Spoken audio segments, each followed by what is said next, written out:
அனைவருக்கும் அன்பான வணக்கம்.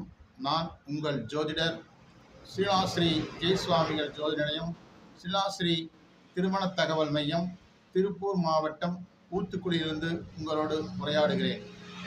புத்திர தோஷம் எப்படி ஏற்படுகிறது, எதனால் என்பதை பற்றி 2 தினங்களுக்கு முன்னால் நான் ஒரு சிறு உரையாற்றியிருந்தேன்.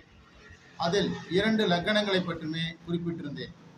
மீதி இருக்கக்கூடிய 10 லக்கணங்களை பற்றி தொடர்ந்து 2 லக்கணங்களாக நான் உங்களுக்கு எடுத்துரைக்க ஆசைப்படுகின்றேன்.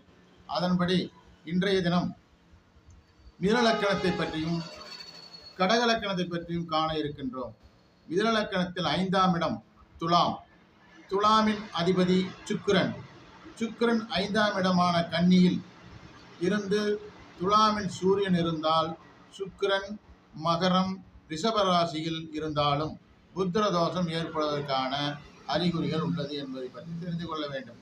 அதேபோல் கடக லக்கணத்தில் இருக்கக்கூடிய நீங்கள் 7ஆம் கடக லக்கணத்தின் 5ஆம் இடமான மிருகசீசம், லக்கணாதிபதி விருச்சகத்தில் இருந்து செவ்வாய் கடகத்தில் நின்றால் புத்திர தடை உண்டு.